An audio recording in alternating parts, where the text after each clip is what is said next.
Cari fratelli e sorelle, buongiorno. 사랑하는 형제자매 여러분 안녕하십니까? Continuiamo le catechesi sulla preghiera.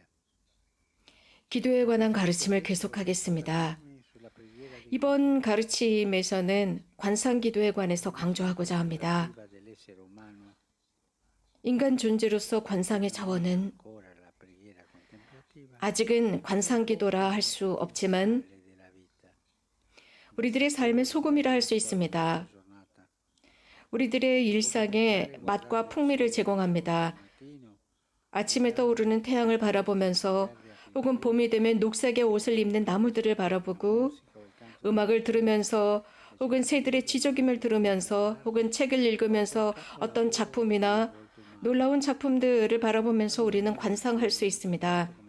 밀라노의 주교님이셨던 카를로 마르티니 주교님께서는 당신의 첫 번째 사목 서한의 제목을 사흘 안에서의 관상의 차원이라고 하셨습니다. 실제로 누구든지 거대한 대도시에 살고 있는 사람은 사실 대도시라고 하는 것은 모든 것이 인위적이라 할 수 있습니다. 모든 것이 다 제 기능을 하고 있다라고 할 수 있습니다. 하지만 관상할 수 있는 가능성을 잃을 수 있는 위험이 있습니다. 관상이라고 하는 것은 가장 먼저 어떤 행동의 방법이 아니라 존재의 방법입니다.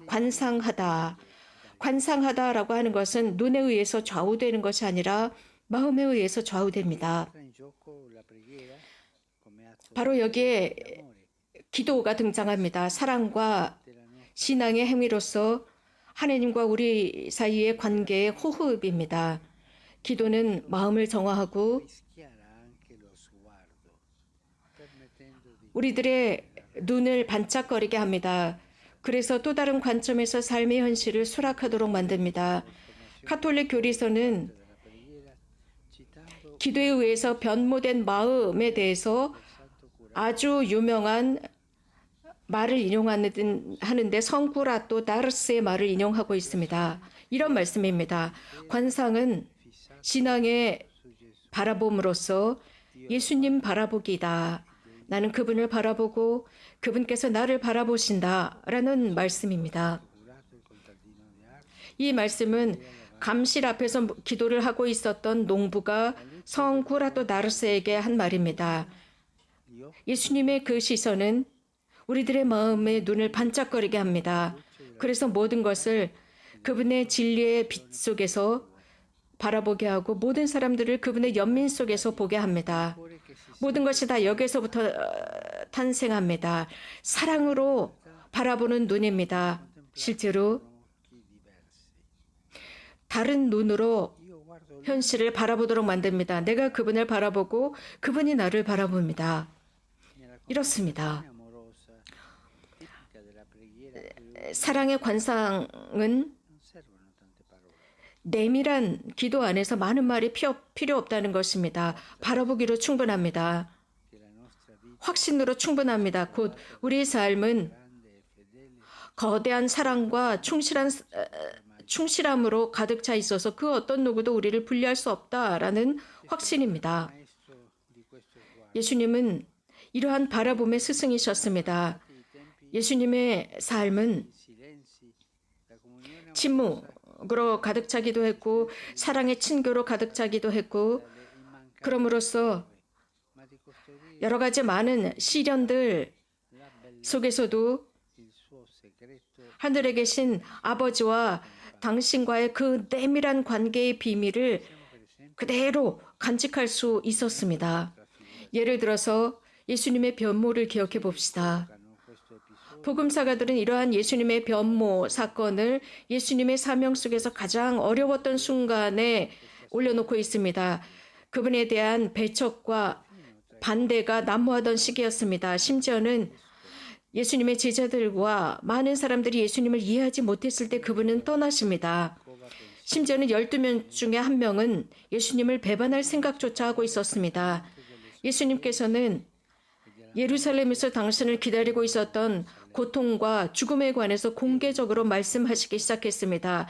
이러한 상황 속에서 예수님께서는 또 다른 산으로 올라가시는데 베드로와 요한과 야고보를 데리고 갔습니다. 마르코 복음사가가 전하는 바에 의하면 그들 앞에서 변모하셨는데 그분의 옷은 매우 흰색으로 변했기 때문에 이 세상의 어떤 마전장에도 이렇게 흰색으로 만들 수 없을 정도의 흰색으로 변했다라고 했습니다. 바로 그 순간 예수님은 몰이해를 당하고 계셨습니다. 몰이해를 당하셨을 때 그분께서는 떠나셨습니다. 바로 떠나셨던 그 순간, 예수님께서 이해받지 못하시던 그 순간 모든 것이 이런 몰이해라고 하는 폭풍성에 휘말리는 것 같았을 때 예수님께 그 신성의 빛이 비춰집니다. 성부의 사랑의 빛이 성자를 감쌉니다. 그리고 그분의 모든 인성을 변모시켰습니다. 예전의 영성 스승들 중에 몇 명은 관상을 이렇게 이해했습니다. 즉 행위와 반대되는 행위로 여겼습니다. 이 세상의 모든 활동과 모든 문제로부터 떠나서 모든 삶 전체를 기도에 헌신한다라고 이해했습니다. 실제 예수님의 삶을 보면 예수님의 인성, 복음에 등장하는 예수님의 인성 속에는 이 두 가지 현실을 서로 반대하고 있지 않습니다. 즉 활동과 관상을 서로 반대하고 있지 않습니다. 그렇지 않습니다.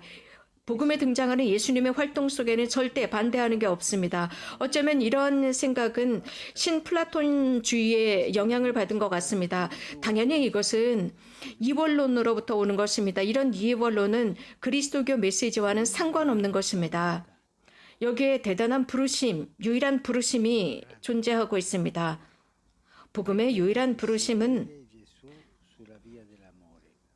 예수님의 사랑의 길을 따르라는 것입니다. 이런 예수님의 사랑의 길을 따르는 것은 이런 핵심의 절정입니다. 이런 사랑과 관상은 동의어라고 할 수 있습니다. 이 두 가지 요소는 같은 것이라고 합니다. 십자가의 성 요한께서는 아주 작은 순결한 사랑의 행위는 교회에 아주 용한 것으로서 특별히 교회의 모든 활동과 함께 합치되었을 때 그렇다고 했습니다. 기도로부터 나오는 것은 내 자신을 드러내기가 아닙니다. 겸손으로 정화됩니다.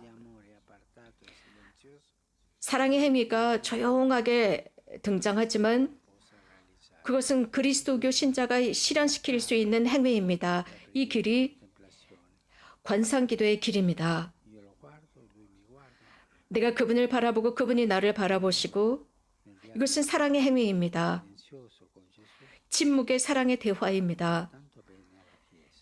예수님께서 하셨던 것, 교회에 정말 유용한 것입니다. 고맙습니다.